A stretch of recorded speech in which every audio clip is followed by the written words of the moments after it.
بسم اللہ الرحمن الرحیم۔ السلام علیکم ناظرین، پروگرام سجاد میر کے ساتھ میں ہوں آپ کے میزبان جواد باقر۔ ناظرین، وزیر خزانہ شوکت ترین کا آئندہ اقتصادی سال شرح نمو 5% تک لے جانے کا عزم ہے، جب سے اس سے پہلے جو شرح نمو حکومت کی طرف سے اعلان کی گئی تھی وہ کچھ اور تھی، اس سے کم تھی، مگر وہ بڑے پر عزم نظر آ رہے ہیں، بڑے پر امید ہیں کہ اب شرح نمو جو گروتھ ریٹ ہے وہ اچھے سے اچھا ہوتا چلا جائے گا۔ جبکہ انہوں نے اپوزیشن کو بھی تنقید کا نشانہ بنایا۔ انہوں نے کہا کہ نون لیگ کے غلط فیصلے سے ملکی معیشت کو $20 ارب کا نقصان ہوا ہے، یہ ماضی کی حکومتیں ایسے کرتی رہی ہیں۔ اسی سے آج گفتگو کا آغاز کریں گے۔ ہمارے ساتھ موجود ہیں پاکستان کے نامور دانشور، کالم نگار، تجزیہ کار سجاد میر صاحب۔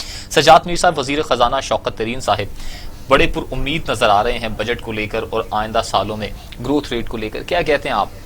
مجھے پرانا ایک مصرع شعر یاد آ رہا ہے، وہ پہنچا زمانے کے ہر ایک ولی تک، وزیر خزانہ محمد علی تک۔ وزیر خزانہ کی بڑی بات تھی، اس وقت وزیر اعظم ہو جاتے تھے۔ شوکت ترین صاحب جو تھے، جب وہ ابھی انہوں نے آنا ان کا تذکرہ ہوا تھا تو انہوں نے اس حکومت کی معاشی پالیسیوں کی ایسی تیسی کر دی تھی اور کہا تو تباہ کر کے رکھ دیا، شرح سود بڑھا دی انہوں نے اور دوسری کی ڈالر کی قیمت گرا دی، دونوں چیزوں نے تباہ کر کے رکھ دی ملک کی معیشت۔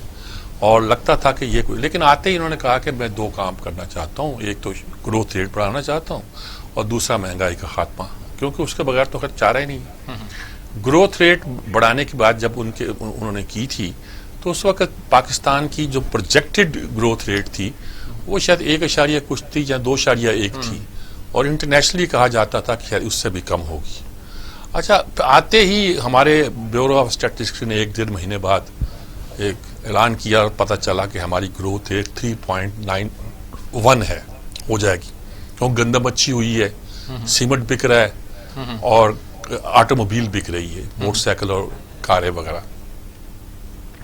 اس لیے کمائی خوب ہو رہی ہے اور ہم خطرے سے نکل آئے ہیں۔ 3.91 کو انہوں نے 4% ہی کہنا شروع کر دیا اور 4% ہماری گروتھ ریٹ ہو گئی ہے۔ اگرچہ یہ اچھی گروتھ ریٹ نہیں ہے، اچھا بھائی پچھلے 5,000 یا 8 چھوڑ گئے تھے، اس بار انہوں نے 7 کرنی تھی، 5,000 یا 8 تھے، اگلے سال 6,000 یا 2 ہونی تھی اور اس سال 7 ہونی تھی۔ چلے کووڈ کا اس پہ اثر بھی پڑتا تو یہ 6 ہو جاتی، 5 ہو جاتی اگر وہ ہوتی بھی تو۔ اب یہ ایک نیچرل ونڈ فال ہے، جو کرونا ہے اس سے معیشت خراب تو ہوئی ہوگی، لیکن یہ جو گروتھ ہے یہ اسی کی وجہ سے۔ ویسٹ میں 1 سال کام نہیں ہوا، اب وہ لوگ پیسے مانگ رہے ہیں، چیزیں مانگ رہے ہیں، گارمنٹس بنگلہ دیش کی ہم سے زیادہ ہے، انڈیا کی بھی زیادہ ہے۔ یہ جو داد و شمار پیش کر رہے ہیں یہ اس طرح کے نہیں ہے انڈیا کی۔ یہ دیکھیں گارمنٹس وغیرہ میں بہت کمائی ہو رہی ہے۔ اچھا، یہ ہے کہ وہ کہتے ہیں پہلوں کی نہیں تھی، ہم نہیں تھی، وہ کیوں گروتھ؟ بھئی آپ کی فیکٹریاں نہیں چل رہی تھی، بجلی نہیں تھی، انہوں نے بجلی مکمل کی، انفراسٹرکچر مکمل کیا، آپ آگے اوپر سے آپ نے کہا ہم نے انویسٹمنٹ نہیں کرنی، ہم نے دیکھیں اب آپ یہ کہتے ہیں گروتھ بڑھائیں گے، آپ نے کہا کہ 900 سے زیادہ بلین کا ہم نے اب ترقیاتی منصوبہ رکھا، پہلے سال 300 کا رکھا تھا، شاید 100 بلین خرچ کیا تھا، اس سال بھی پورا نہیں خرچ کر پائے۔ اگر 900 بلین یہ خرچ کر لیا انہوں نے تو 5% پہ پہنچ جائیں گے یقینی طور پہ۔ خرچ کہاں سے کریں گے؟ پیسے کہاں سے آئیں گے؟ بھئی 2-3 شکلیں ہیں نا، جہاں تو آپ بانڈ بیچیں گے، جیسے اب گرین بانڈ، آج بانڈ بیچیں گے، بانڈ بیچنے کا مطلب ہے کہ آپ لوگوں سے قرضہ لیں گے ہائر ریٹ پہ، قرضہ ہی ہوتا ہے نا بانڈ دیتے نہیں، آپ نے بانڈ بیچ دیے، پیسے آ گئے، پیسہ ٹھیک ہے بس بک گئے، نہیں، وہ واپس کرنے ہوتے ہیں 10 سال 5 سال بعد جو بھی مدت مقرر ہوتی ہے، اور اس پہ آپ کو انٹرسٹ دینا ہوتا ہے، اور بانڈ پھر بکتے ہیں جب آپ انٹرسٹ ریٹ بہت زیادہ اس پہ لگاتے ہیں۔ مثلا آپ کہتے ہیں کہ 100 روپے کا بانڈ خریدو گے تو 5 سال کے بعد ہم آپ کو 150 دے دیں گے، انفلیشن سے زیادہ آپ کو ریٹ دینا پڑتا ہے۔ آپ یہ کرو گے، یا باہر کے انویسٹر آئیں گے، وہ آئیں گے، اصل بات تو نہیں آئیں گے تو آپ باہر سے لوگوں کو کہیں گے کہ آپ پھر ہمیں قرضہ دو، تو آپ کو قرضہ مل جائے گا۔ قرضہ تو سی پیک سے ملا تھا، اور تو آپ کو قرضہ دینے کے بھی تیار نہیں ہوتا، تو آپ کو اپنے جتنے اصول تھے کہ ہم نے قرضہ نہیں لینا، ہم نے یہ سب سے اچھی بات ہوگی کہ آپ پبلک پرائیویٹ پارٹنرشپ کر دو، کچھ اور کر دو، لیکن انویسٹر آئے۔ بالکل صحیح، انویسٹر باہر سے ہی آئے گا تو گزارا ہوگا۔ اپنا انویسٹر جو ہے نا بڑا سیانا ہے، وہ ذرا دیکھا انہوں نے یہاں کرائسس پیدا ہوا ہے، بجلی نہیں چل رہی یا فلاں نہیں ہو رہا، انہوں نے اپنی فیکٹریاں اٹھائیں اور بنگلہ دیش پہنچ۔ ہمیں جوائن کر لیا اس بار گفتگو کرنے کے لیے سہیل لاشاری صاحب نے۔ جی السلام علیکم لاشاری صاحب۔ جی وعلیکم السلام صاحب. ساری صاحب جناب یہ آج جو بجٹ آنے والا نا جس کے بعد کہتے ہیں بڑا بزنس فرینڈلی بھی ہوگا, کچھ ایسا ہوگا, اور ہم نے گروتھ ریٹ اس بار 4% کر لیا ہے, اب 5% کر لیں گے, کیا آپ کی کیا اسیسمنٹ ہے اس بات پہ؟ دیکھیے بجٹ تو ہر سال ہی آتا ہے اور ہر سال ہی اچھی نوید ہی سنائی دی جاتی ہے اور پازیٹیولی ہی باتیں کی جاتی ہیں, مگر الٹیمیٹلی ایک سال کا budget is not enough for this country. بات یہ ہے کہ 5 سال کا بجٹ ہونا چاہیے اور اس میں تسلسل کام ہونا چاہیے. یہ تو ایک ڈاک بزنس ہے نا, ایک سال کے لیے بجٹ آیا اور اس کے درمیان بھی پھر کئی منی بجٹس آ جاتے ہیں, کبھی کچھ ہو جاتا ہے کبھی کچھ ہو جاتا ہے, کبھی کوئی وائرس آ گیا کبھی کوئی اور چیز ہو گئی. تو بات کرنے کی یہ ہے کہ دیکھیے جی, اگر تو یہ سنسیئر ہیں اس کام کے لیے اور اس کو بجٹ کو کوئی سیریسلی لینا چاہتے ہیں, تو سب سے پہلی بات تو یہی ہے کہ ان کو انڈسٹریلائزیشن کرنی پڑے گی اور اس کو بھی ان کو زیرو ریٹڈ انسینٹیو جو انہوں نے کنسٹرکشن انڈسٹری کو دیے ہیں وہ ساری انڈسٹری کو دینی چاہیے, تاکہ جتنا بھی گرے بلیک وائٹ منی ہے وہ سارے ایک دفعہ سرکولیشن میں آئے, اور پھر اس کے بعد یہ آہستہ آہستہ ان سے ٹیکس بھی لینا شروع کریں, کیونکہ ہماری گرے اکانومی جو ہے وہ وائٹ سے بہت زیادہ 3-4 گنا زیادہ ہے. کہاں سے آئے گی ان کو جی انویسٹمنٹ کہاں سے آئے گی؟ پھر لوکل انویسٹمنٹ ہی آئے گی جی. ایف ڈی آئی تو ابھی آپ کبھی گھبرایا ہوا ہے, کیونکہ پاکستان میں جو ایز آف ڈوئنگ بزنس ہے اس پہ بھی ابھی بہت سا کام ہونے والا ہے. تو لوکل جو لوگ ہیں نا جی وہ اب انڈسٹریلائزیشن کرنے کو تیار ہیں. اور دوسری بات یہ ہے کہ انوویٹو کریٹو انڈسٹری اب آئے گی. اب یہ نہیں کہ آٹا پیسنے والی مشینری آ جائے گی اور ہم وہی ٹریڈیشنل کام کریں گے. اب دنیا پچھلے 10-15 سالوں سے پوری ایک کروٹ بدل چکی ہے اور اب ہر چیز جو ہے ڈیجیٹلائز ہو رہی ہے, ہر چیز جو ہے وہ انوویٹو اور کریٹو آ رہی ہے. اس میں چاہے فارماسیوٹیکل ہو, چاہے ای وی پالیسی ہو, دیکھیے الیکٹرک وہیکلز ہیں, اس میں نئی انڈسٹری لگ رہی ہے, جیسے آپ کے نئے ٹیلی فون کی انڈسٹری یہاں پہ لگ رہی ہے. تو یہ ساری چیزیں جب تک نہیں ہوں گی تو, اور سب سے بڑی بات یہ کہ ہم ٹریڈیشنلی وہی مارکیٹس کو دیکھتے ہیں, یورپ ہو گیا, امریکہ ہو گیا. ہمیں اب نئی مارکیٹ جو افریقہ تیزی سے ترقی کر رہا ہے, مطلب کہ اس کے بھی $100 بلین کی اس کی اپنی ٹریڈ ہے. اسی طرح سینٹرل ایشین کنٹریز ہیں, آج بھی آپ دیکھ رہے ہیں تاجکستان کے پریزیڈنٹ صاحب آئے ہوئے تھے. اسی طرح ہمیں سینٹرل ایشین کنٹریز کو دیکھنا ہے. اور جب تک ہم اپنی ایگریکلچر کو, جس کو ابھی گورنمنٹ پرائرٹی دے رہی ہے اور فرسٹ پرائرٹی پہ لے کے آئی ہے اس بجٹ میں, اس میں بھی ہم انوویشن نہیں لے کے آئیں گے جو میرے خیال میں اتنی اب انوویٹو بھی نہیں رہی دنیا میں. ہم تو ہمیشہ 10-20 سال پیچھے ہی ہوتے ہیں کہ پانی کا استعمال, پر ہیکٹر ییلڈ, پھر پیسٹیسائڈ, پھر اچھے بیج, پھر سب سے بڑی جو سب بات ہے نا جی وہ ہے ریسرچ. ہم ریسرچ کرتے ہی نہیں ہیں, ہماری یونیورسٹیاں بھی فارغ بیٹھی ہوئی ہیں, ایون ایگریکلچر ہو یا دوسری ہوں. جب تک وہ ریسرچ بیسڈ آپ چیز نہیں لے کے آئیں گے تو آپ ترقی کیسے کریں گے؟ یہ ڈھوک ہے, اس کا 1-2% ٹیکس نیچے کر دو, اس کا 4% ٹیکس آگے کر دو, یہ اپنی جگہ پہ ہے. پر اس کے ساتھ ساتھ جب آپ کی انڈسٹری لگے گی تو آپ کی ٹیکسیشن بڑھے گی. اور سب سے پہلی بات تو یہ ہے کہ یہ اپنا جو ٹیکس نیٹ ہے اس کو بڑھائیں. اس سے بڑھانے کا طریقہ ایک ہی ہے کہ جتنی بھی بزنسز ہے پاکستان میں, چھوٹا ہو یا بڑا ہو, وہ رجسٹرڈ ہونا چاہیے.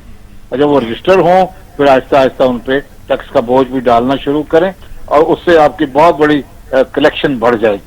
ٹھیک بات جی, بہت شکریہ آپ کا جی لغاری صاحب, بہت آپ نے ہماری رہنمائی کی اور رستے دکھائے کہ کون کون سے رستے کھل سکتے ہیں. بریک پہ جانا ہے, بریک سے جب لوڈ کراتے ہیں تو مزید گفتگو آ کے چلتے ہیں. ایک مختصر سے وقفے کے بعد دوبارہ حاصل ہوتے ہیں اور اسی پر گفتگو کریں گے کہ جیسا کہ سہیل لشاری صاحب نے کہا کہ بلکہ 5 سال کا بجٹ ہونا چاہیے, اور تاکہ پتہ تو لگے کہ کہاں پر گروتھ ہماری سٹینڈ کر رہی ہے. اسی پر گفتگو مزید بھی کریں گے ایک بریک کے بعد. Welcome back. یہ سب کیا لگ رہا ہے کہ جو آئندہ آنے والا بجٹ ہے عوام دوست بھی ہوگا, جو یہ فگر بتا رہے ہیں؟ دیکھیں یہ تو انہوں نے اب نیا سٹینڈ لیا ہے. میں شوکت ترین کے حوالے سے آپ کو بتا رہا تھا کہ ہم گروتھ اورینٹڈ بجٹ بنائیں گے. جو اسحاق ڈار کرتا رہا وہ کیوں کرتا رہا, وہ سی پیک کے زور پر اس نے ساری گروتھ جو کی تھی, فیکٹریاں لگائی تھیں. اگر وہ رہتا تو اور انسیکٹ تیز ہو جاتا, کیونکہ اب ہماری بجلی کا مسئلہ حل ہو گیا تھا. یہ کہتے ہیں جی بجلی انہوں نے مہنگی لی ہے, ہم سستی, ہم ڈیم بنا رہے. ابے ڈیم تو 10 سال کے بعد بناؤ گے نا, تو یہ 15 سال 20 سال اندھیرے رہتے, کیا رہتا؟ صحیح. ملک میں لوڈ شیڈنگ ہو رہی تھی. پہلا ایک تجربہ کیا رینٹل پاور کا پیپلز پارٹی نے, ناکام رہا. یا انہوں نے ناکام کر دیا یا پیسے بنا لیے. لوگوں کو الزام ہے کہ پیسے بناتے تھے. کچھ بھی آپ کہہ لیں. انہوں نے تجربہ کیا کہ انہوں نے 1 سال پلاننگ کی اور اس کے بعد سی پیک کے پورے پروجیکٹ کے ذریعے سے چین سے سستی بجلی کے بھائی آتے ہی جام شوروں کے پاس انہوں نے ایک کوئلے کا والا لگانا شروع کر دیا. 3 سال میں لگنا تھا. یہ گیس کے پروجیکٹ جو سائی وال وغیرہ میں لگے ہیں یہ تو 18 مہینے میں 19 مہینے میں ایک انہوں نے کمال طریقے کے ساتھ اس کو چلایا. اور گیس پہ سستے فرنس آئل کے مقابلے میں. تو اس وقت جو سستا ترین اویلیبل تھی وہ انہوں نے کر لیا. اور انڈسٹری سے پوچھ کے انہوں نے کہا یہ ہم کر لیں گے اس پہ گزارا. صحیح. اب آپ ڈیم 3 سال سے تو آپ بنا نہیں پائے نا, آپ 5 سال میں بھی نہیں بنا پائیں گے. انہوں نے بس ایک نیلم جیلم بنا لیا تھا جو آپ لوگوں کا خراب پڑا تھا, اس کو ٹھیک کر دیا تھا. لگے ہوئے تھے وہ بھی.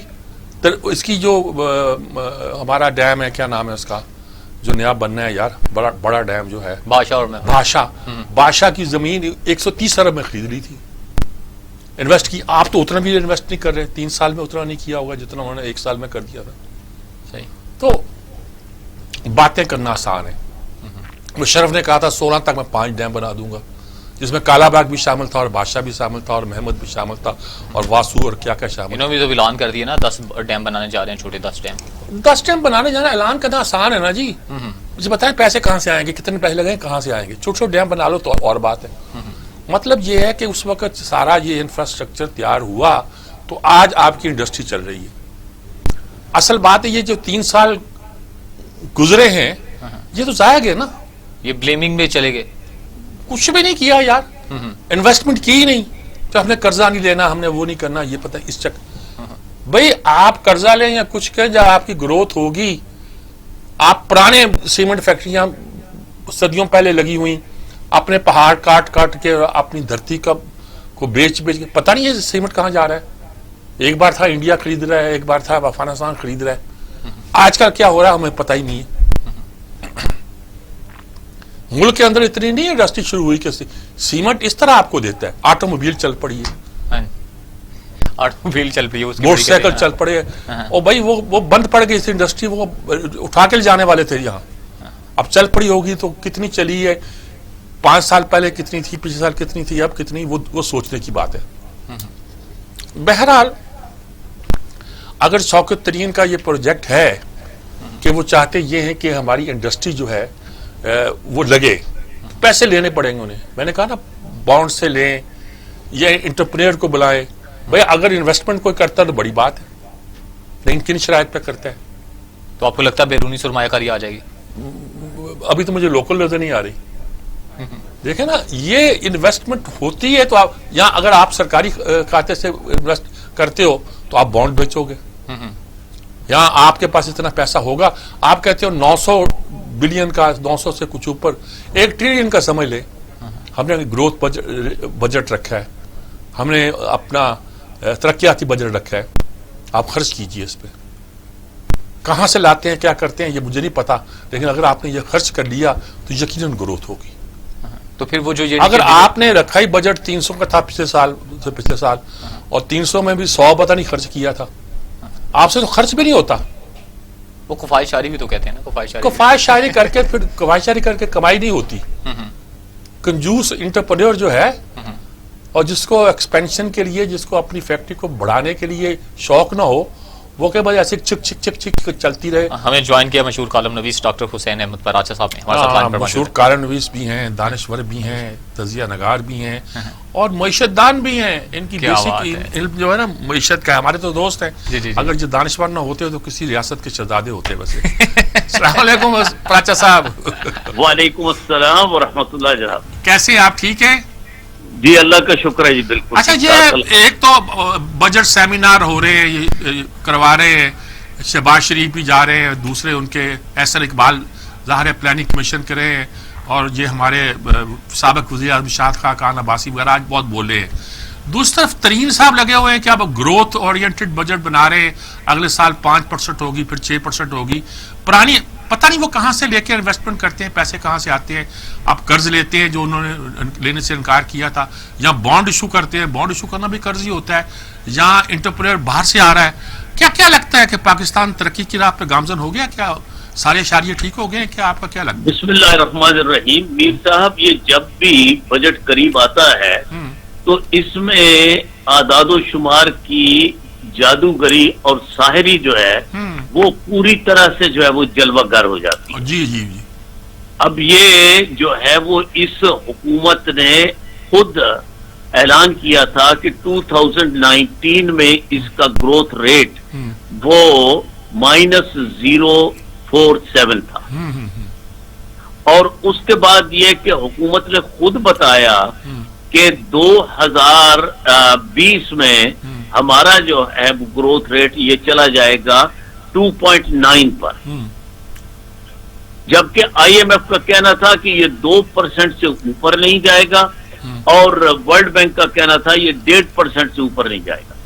لیکن اب اس کے بعد جو ہے وہ پہلے شوکت ترین صاحب نے ہی کہا کہ معیشت کا بیڑا غرق ہو گیا ہے, لیکن جب وہ خود بنفس نفیس تشریف لے آئے اور وزیر خزانہ بن گئے تو وہ راتوں رات جو ہے وہ گروتھ ریٹ 3.94 پر چلا گیا, جو کہ اپوزیشن جو ہے وہ جسے تسلیم نہیں کر رہی. اصل بات یہ ہے کہ یہ گروتھ ریٹ وہ ریفلیکٹ ہونا چاہیے عام آدمی کی زندگی میں, عام آدمی کی قوت خرید بڑھنی چاہیے, اس سے عام آدمی کو جو ہے وہ مزید روزگار کے مواقع ملنے چاہیے. جو لوگ پہلے خط غربت سے نیچے تھے, یعنی ان کی روزانہ آمدنی 100 روپیہ فی کس تھی, وہ بھی جو ہے وہ اگر 200 پر چلے جائیں تو واقعی جو ہے وہ یہ ترقی ہے.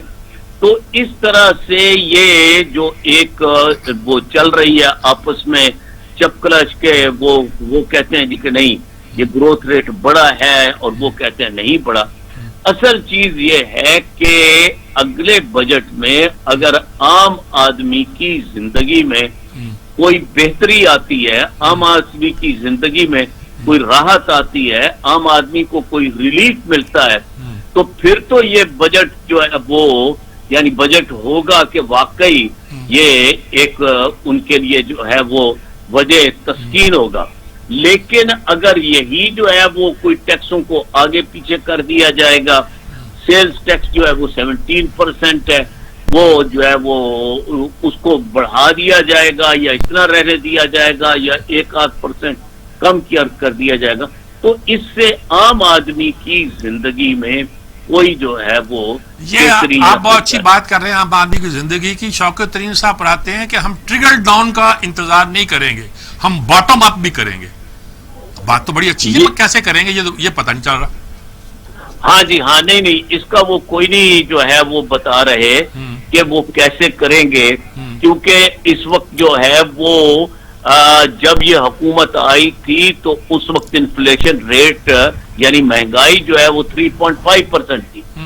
اب جو ہے وہ میر صاحب مہنگائی جو ہے 14% پر چلی گئی ہے, اور یہ عمومی مہنگائی ہے, یعنی جس میں پیٹرول بھی ہے, جس میں جو ہے وہ اور بھی بہت ساری چیزیں ہیں. اور لیکن جہاں تک فوڈ آئٹمز کا تعلق ہے اس میں تو 21-22% جو ہے وہ انفلیشن ریٹ ہے, یعنی 21-22% مہنگائی. ارے چیزوں کا یہ حال ہے کہ آج میری وائف گئی, وہ باتھ روم کی چھوٹی چھوٹی چیزیں جو ہوتی ہیں, کوئی مسلم شاور یہ وہ اس کی وہ جو تار ہوتی ہے, وہ جو بس اتنی سی چیز, وہ 250 کی آتی تھی آج سے 1 سال پہلے, آج وہ 750 کی مل رہی تھی. وہ سر پکڑ کے بیٹھ گئی. آپ نے ہر چیز مہنگی کر دی ہے, کوئی اس طرح کا سسٹم بنا رکھا ہے. یہ میر صاحب بالکل ایگزیکٹلی ایسا ہوا ہے.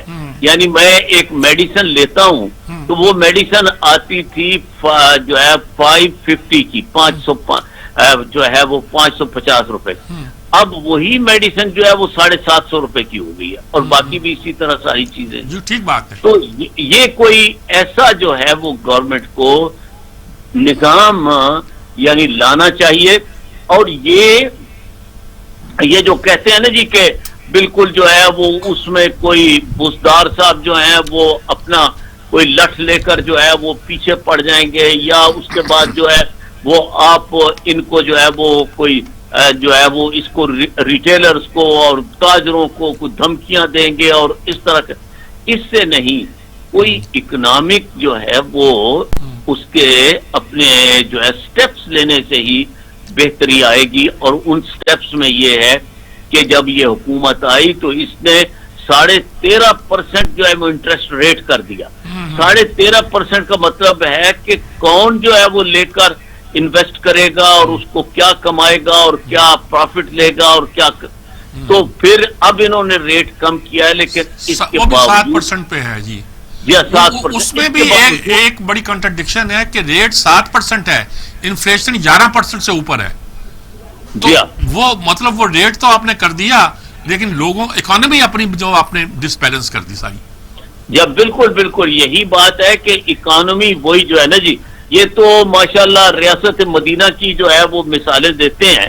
یعنی یہ وہی جو ہے وہ ہمارے جناب وزیر اعظم ہیں کہ جو بچوں کی بارے میں کہا کرتے تھے کہ اتنے کروڑ بچوں کو جو ہے وہ فوڈ نہیں ملتی اور ہماری جنریشن نے کیسے گرو کرنا ہے.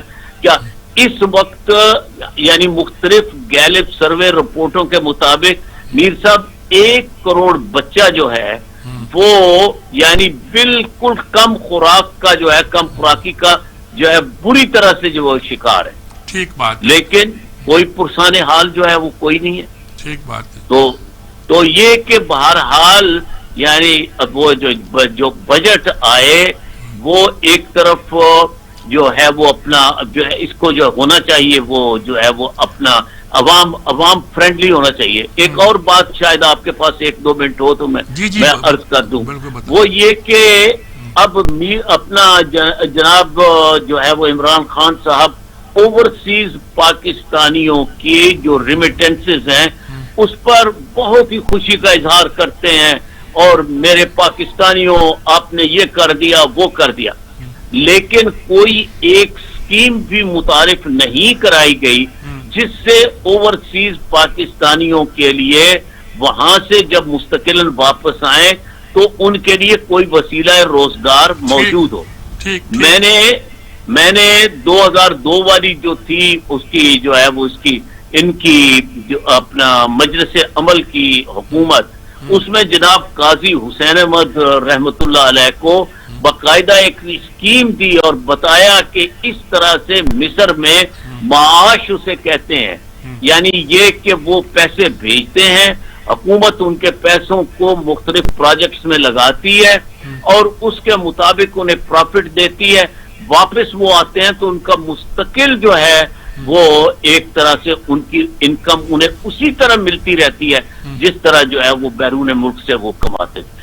یہی اسکیم میں نے ان کو سینیٹر اعجاز چودھری صاحب کو بھی دی تھی، لیکن نہ مجلس عمل کی حکومت ہے اور وہ خاص طور پر کے پی کے بارے میں تھی، جس کے پی کے بارے میں 2 روز پہلے چیف جسٹس صاحب نے کہا ہے کہ وہاں سوائے سرکاری ملازمتوں کے اور کوئی ذریعہ روزگار نہیں.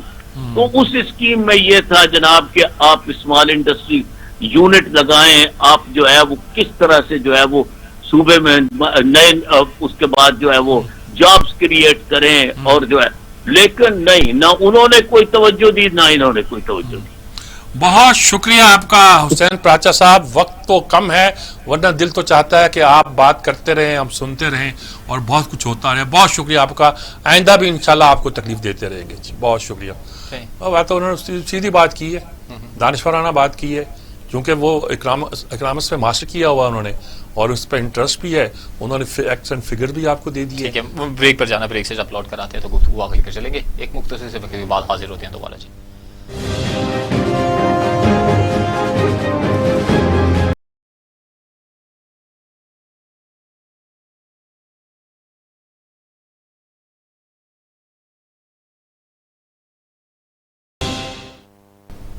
Welcome back. میر صاحب کیسے دیکھتے ہیں اسرائیلی وزیر اعظم نیتن یاہو ہیں، آخر کار ان کے اقتدار کا تو سورج ڈوب ہی گیا ہے، 12 سال اقتدار میں رہے ہیں اور کس طرح سے ظلم کرتے رہے، یہ سب کے سامنے ہے. پشت پناہی پہ کون تھا یہ بھی سامنے ہے، کون ان کی کر رہا تھا. نیتن یاہو کے ہونے سے جس طرح کے ان کو کہا جاتا ہے کہ ایکسٹریمسٹ تھے، بہت سی باتیں ایسی ہوئیں کہ جو پیس پروسیس چل رہا تھا وہ بھی ریورس ہوا. لیکن اس وقت امریکہ میں بھی ٹرمپ آ گئے بیچ میں درمیان میں اور ان کو سوٹ کر رہے تھے. یا بھی ایک اسٹریم رائٹسٹ کہلواتے ہیں، تو اس میں کچھ اور لوگ بھی جو بھی تھے، جو 2 سال سے وہ 4 الیکشن کروا چکے ہیں، لیکن کوئی میجورٹی نہیں مل پا رہی تھی اور اپوزیشن کے لیڈروں میں کوئی اتحاد نہیں ہو پایا تھا. اب 2 پارٹیوں نے کر لیا ہے کہ جی پہلے وہ 2 سال وہ رہیں گے، 2 سال وہ وزیر اعظم رہیں گے، جیسے ہم نے بلوچستان وغیرہ میں انتظامات کیے تھے، وہی سمجھے انتظام کر لیے انہوں نے. لیکن اس کا کیا رزلٹ نکلتا، کیا بنتا ہے، ان کا کیا مزاج. ہمیں جوائن کر لیا ماہر بین الاقوامی امور محمد مہدی صاحب نے. جی مہدی صاحب سے بات کرتے ہیں، بلکہ اب میں کیا اس میں آگے بات کروں. السلام علیکم مہدی صاحب. وعلیکم السلام میر صاحب. مہدی صاحب، نتنیاہو کا دور ختم ہو گیا، لیکن آنے والا دور بھی کوئی اس میں ہمیں تو خوشی نہیں منانی چاہیے. کیا صورت نظر آتی اسرائیل کی آپ کو؟ جی بسم اللہ الرحمن الرحیم. دیکھیے میر صاحب، جب آپ نے فلسطین ایشو پہ پہلا پروگرام کیا تھا تو میں نے جو وہاں کے اسرائیل کی مشکلات بتائی تھی، تو اس میں سے ایک ان کی انٹرنل پالیٹکس کی بھی بات کی تھی. ٹھیک ہے. اور میں نے کہا تھا کہ نیتنیاہو صاحب کی پوزیشن جو ہے نا وہ کمزور ہو گئی، اور اسی دن ہی جو ان کے صدر تھے انہوں نے اپوزیشن کو کہا تھا کہ اگر آپ فارم کر سکتے ہیں حکومت تو کر کے دکھائیے. لیکن یہ نئی سچویشن ڈیولپ ہو گئی اور اس کی وجہ سے مزید نیتنیاہو صاحب کو ٹائم مل گیا. آیا کہ اس پارلیمنٹ کے اندر آپ مجھ سے بہتر جانتے ہیں کہ اسرائیل کے اندر کوئی ریٹرن آئین نہیں ہے. اسرائیل کے اندر آئین بن ہی نہیں سکا تھا. انہوں نے بڑی کوشش کی تھی لیکن آئین نہیں بن سکا تھا. تو کچھ قوانین ہیں جس کے اوپر چلتی ہے. 120 اراکین ہیں وہاں کی پارلیمنٹ کے، اور 120 جو ہے وہ متناسب نمائندگی کے تحت چنے جاتے ہیں. تو اس لیے وہاں پر جو ہے بہت زیادہ کھچڑی پکی بھی ہوتی ہے. اس پارلیمنٹ کے اندر بھی 120 میں سے سب سے بڑی سیاسی جماعت جو ہے وہ نیتنیاہو کی ہے. ان کے 30 اراکین جیت کر اس اسمبلی میں پہنچے ہوئے ہیں. لیکن جو انہی کے کسی زمانے میں اتحادی ہوا کرتے تھے، اور اتحادی کیا ان کے وزیر اور ان کے چیف آف سٹاف رہے، وہ لوگ آپس کے اندر مل گئے ہیں. اور جو وزیر اعظم بننے کے لیے جا رہے ہیں مسٹر بینن، وہ جو ہیں وہ ان کے وزیر دفاع بھی رہ چکے ہیں. اور یہ جو صاحب ہیں یہ ایک تو امریکہ سے ان کے والد صاحب شفٹ ہوئے تھے اسرائیل، اور یہ پھر اسرائیل میں پیدا ہوئے، تو یہ امریکن امیگرینٹ کے طور پہ ہیں. اور دوسرے نمبر پر یہ ہے کہ یہ بہت سخت گیر قسم کے آدمی ہیں. یہ ان لوگوں میں سے ہیں جو یہ کہتے ہیں کہ ویسٹ بینک میں جو آبادی مسلمانوں کی ہے اس آبادی کو بھی مزید اس پر قبضہ کر لیا جائے، اور اس اسرائیل کی جو توسیع پسندانہ خیالات ہے اس کی وہ کرتے. بلکہ یہ اس کمیٹی کے چیئرمین بھی تھے جو وہاں پر زبردستی جو ہے وہ فلسطینیوں کو بے دخل کر رہی ہے. تو ان کے ساتھ جو اصل میں دوسری بڑی پارٹی ہے وہ جو ہے ان کے اراکین 17 جیتے ہوئے، ان کے 7 جیتے ہوئے اور ان کے 17 جیتے ہوئے. اور فیصلہ یہ ہوا ہے کہ 2023 تک یہ حکومت کریں گے، اور 2023 سے 2025 تک لیپرڈ صاحب جو ہیں وہ سابق ان کے بہت مشہور اسرائیل کے اینکر ہوا کرتے تھے، ٹیلی ویژن شو کرتے تھے. آج سے کوئی 9-10 سال پہلے انہوں نے سیاست میں حصہ لیا اور وہ چیف آف سٹاف بنے، اور پھر مختلف مراحل سے طے کرتے وزیر خزانہ بنے نیتنیاہو کے. لیکن اب وہ جو ہیں وہ سب سے بڑے اوپوننٹ ہیں، اور وہ دوسرے فیز کے اندر جو ہیں وہ بنیں گے. تو بنیادی طور پہ یہ 8 جماعتیں اکٹھی ہوئی ہیں، لیفٹ سے لے کر سینٹرل رائٹ اور سینٹر رائٹ سے لے کے رائٹ تک کی تمام جماعتیں اس کے اندر ہیں. اور ان کی چھوٹی چھوٹی پوزیشن، اور پہلی دفعہ ہے کہ اس میں منصور عباس صاحب کی پارٹی بھی پہلی دفعہ حکومت میں جا رہی ہے. اور منصور عباس صاحب کی پارٹی کے 4 اراکین ہیں جو اسمبلی کے اندر موجود ہیں. تو یہ جو 8 پارٹیوں کی کولیشن ہے اس کے اندر منصور عباس صاحب بھی شامل ہیں. تو یہ بڑی دلچسپ سی صورتحال ہوگی. اور اس کے اندر وہ لوگ بھی ہیں، مثلا مسٹر لیپرڈ جو 2nd نمبر پارٹی ہے جو دوسرے فیز میں وزیر اعظم بنیں گے، وہ ایک سیکولر اسرائیل کی بات کرتے ہیں، اور وہ بالکل اور طرح. اور جو موجودہ وزیر اعظم بننے جا رہے ہیں بیننٹ صاحب، وہ جو ہیں وہ بالکل ایک کٹر قسم کے یہودی اسٹیٹ کی بات کرتے ہیں. تو یہ بڑی مختلف سی ہوگی. اور اس میں جو ایک اور دلچسپ بات ہے کہ آج والے دن تک جو اسپیکر ہے اسمبلی کا وہ نیتنیاہو صاحب کی پارٹی کا ہے، اور اس کے پاس یہ پاورز ہیں کہ وہ 14 جون تک اس کو لٹکا سکتا ہے ووٹ آف کانفیڈنس کو. اور کچھ ماہرین کہہ رہے ہیں کہ یہ کوشش ہو سکتی ہے کہ اس دوران دوبارہ سے نیتنیاہو صاحب اپنے پرانے ساتھیوں کے ساتھ رابطہ کریں اور کوئی رستہ نکالنے کی کوشش کریں. بہرحال یہ تو ساری ان کی انٹرنل پالیٹکس کا معاملہ ہے. جہاں تک فلسطین کا معاملہ ہے تو اس سے کوئی خاص نہیں فرق پڑے گا. اب جو وزیر اعظم بننے جا رہے ہیں اگر وہ بن جاتے ہیں تو وہ صاحب جو ہیں وہ کمانڈو بھی رہ چکے ہیں، اور میں نے بتایا کہ وہ ویسٹ بینک کے بھی مخالفین میں سے ہیں، وزیر دفاع بھی رہ چکے ہیں، تو ان کی اور ان کے ساتھیوں کی ہمیشہ سے جو اٹینشنز ہیں وہ بہت کلیئر ہیں، اور وہ فلسطین کے حق میں نہیں ہے بلکہ فلسطین کی دو جو ریاستیں ہیں اس کے بھی خلاف وہ بات کرتے رہے. سمجھ گیا میں. تو ایک بہت ہی سخت صورتحال ہوگی آنے والے وقت. بس زیادہ خوش ہونے کی بات نہیں، فلسطین کا مسئلہ اتنا ہی مشکل رہے گا جتنا پہلے تھا، اور ہم زیادہ خوش نہ ہوں کہ نتن یاہو چلے گئے. کچھ نام بنتے ہیں، وہ برانڈ بن جاتے ہیں اور ہم ان کے جانے پر خوشی مناتے ہیں. ایسی کوئی خوشی منانے کی بات نہیں ہے. اسرائیل ویسے کا ویسا ہی رہے گا جیسا تھا، یہی مجھے لگتا ہے. جی بہت شکریہ آپ کا مہدی صاحب، بہت شکریہ. میں نے بڑی کلیئر اور بڑی معلوماتی قسم کی کمپیکٹ گفتگو کی ہے. اللہ جزا دے. ہاں جی کلوزنگ ریمارکس یہ ہے جی کہ دیکھیے آج کل بجٹ کا زمانہ، ہم اس میں پھنسے ہوئے ہیں، اور بجٹ کے زمانے میں اب بحثیں بھی ہو رہی ہیں، گفتگویں بھی ہو رہی ہیں، سرکار کی طرف سے بھی بڑے بول بولے جا رہے ہیں. اللہ پاکستان کو، عام آدمی کو سلامت رکھے، وہ ان لوگوں کی بحثوں میں اور ان لوگوں کے جھگڑوں میں پس کے نہ رہ جائے. بس یہی میں کہتا ہوں. بہت شکریہ میری صاحب. آپ کے پروگرام کا وقت اب تک اختتام کو پہنچا. اپنے میزبان جواد باقر کو دیجیے گا اجازت. اللہ نے کے بعد